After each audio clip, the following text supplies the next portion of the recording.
Voilà, voilà. Bon, je me suis dit que le plus simple en fait c'était de refaire complètement la vidéo parce que sinon je vais y passer un temps pas possible à tout couper. Donc les animaux perdus, alors je vais sans doute pas redire à l'exactitude ce que j'ai pu dire l'autre soir puisque bah en fait je prépare rien, hein, ça sort comme ça sur l'instant et je me laisse guider. Donc les animaux perdus, en fait, faut bien savoir que c'est peut-être le seul cas pour lesquels on peut avoir une marge d'erreur. Malheureusement, hein, en communication animale, même si on suit le protocole vraiment avec énormément de précision, qu'on le fait au mieux qu'on puisse, ben, malheureusement, il y a quand même une marge d'erreur possible, y compris quand ce ne sont pas les nôtres, donc quand il n'y a pas l'émotionnel qui vient en jeu.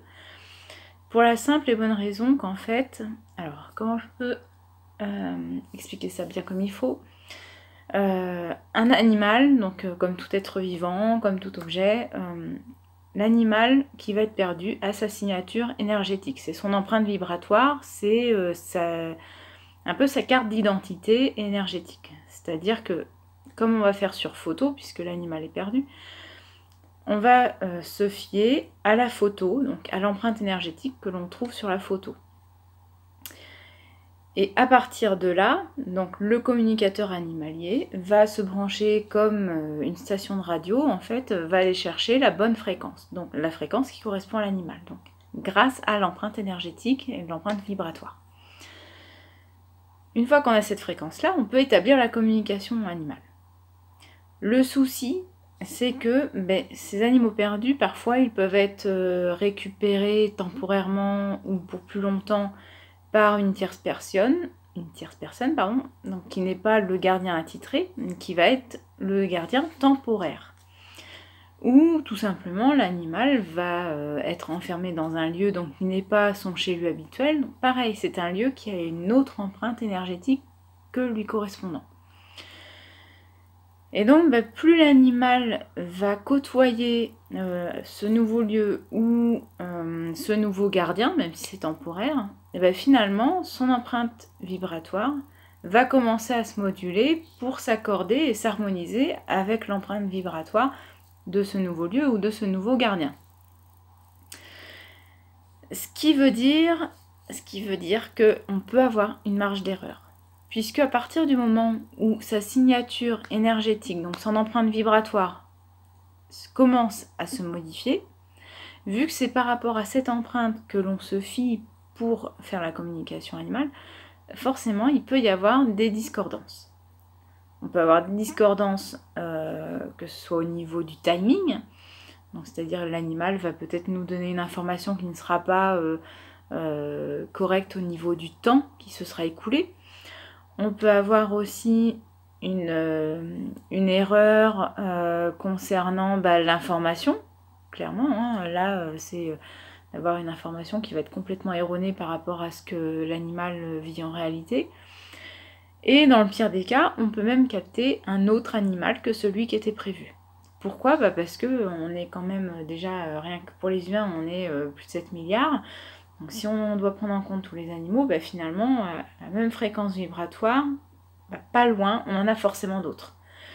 Donc c'est sûr que si l'animal, on se fixe à sa fréquence vibratoire, mais que lui, il en a changé, on va aller cibler finalement ailleurs. Donc là-dessus, on est tributaire de ça.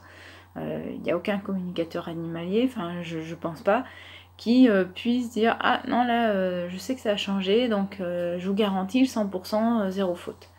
Pour les animaux perdus, non, on peut pas. C'est très très très compliqué.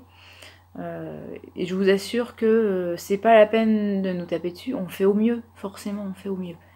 Moi, j'ai connu le cas avec une des miennes, là, il n'y a pas si longtemps que ça, où ça m'a énormément peiné parce que j'avais eu des infos. Alors en plus, j'avais l'émotionnel qui était venu, mais j'avais des infos, j'étais pas la seule à les avoir, enfin toutes les infos étaient concordantes, se regroupaient de manière à ce qu'on n'ait pas le moindre doute qu'elle soit décédée. Et pourtant, 19 jours plus tard, elle est revenue. Donc comme quoi il n'y a pas, un estampillage, pas de risque, zéro faute sûr et certain accompli pour les animaux perdus. Ça c'est pas possible. Les animaux qui ne sont pas perdus, oui, mais les animaux perdus, non. C'est pas possible du tout. Donc en tout cas, voilà, c'est comme si finalement on se basait sur la photo et donc on avait, on reconnaissait quelqu'un se prénommant Anne, on va dire Anne-Laure, voilà. Et puis finalement, dans la rue, une personne va reconnaître la personne par rapport à la photo et va l'appeler Anne-Marie, Anne-Marie.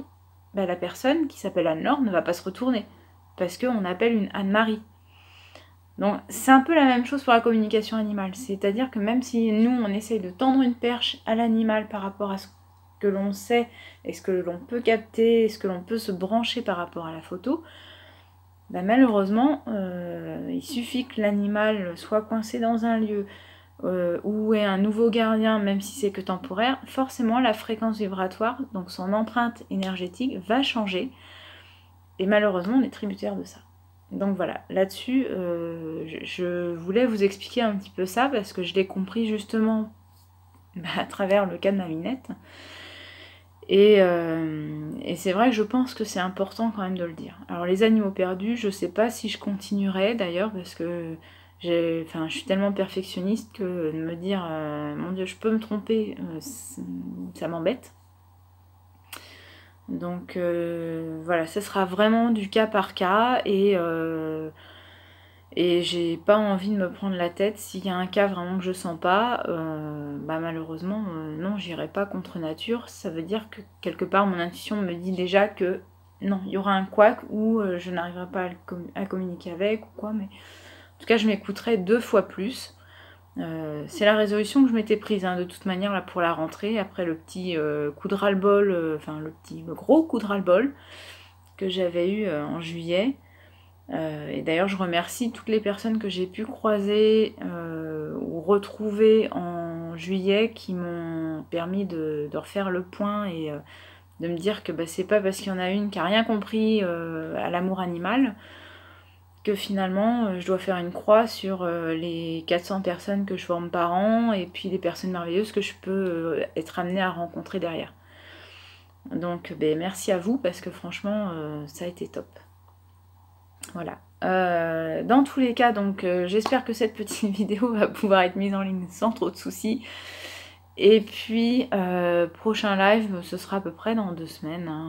Je sais plus ce que j'avais dit exactement. Je regarde ça. Tap tap tap. Alors faut que je décale parce que je vois pas tout. Normalement c'est prévu pour le jeudi 24. Voilà, jeudi 24 à 21h. Et puis il y a aussi donc toujours le stage communication animale à Bordeaux les 19 et 20, donc le week-end prochain. Honnêtement ça va être une toute petite session très intimiste, donc si vous n'êtes pas à l'aise pour côtoyer un gros groupe, 8 personnes max, mais en tout cas voilà, là ça peut être vraiment l'idéal. Il y a des facilités en tout cas de paiement puisque là on arrive vraiment à la dernière date butoir pour s'inscrire, donc forcément le solde et tout ça, j'accepte qu'il y ait des facilités de paiement. Pareil pour le stage de Paris le week-end suivant, sachant que là ce sera quand même un petit peu moins intimiste, j'ai quand même quelques inscrits aussi. En tout cas voilà, ça se goupille toujours aussi bien, donc faites confiance à la vie et à jeudi prochain. Salut!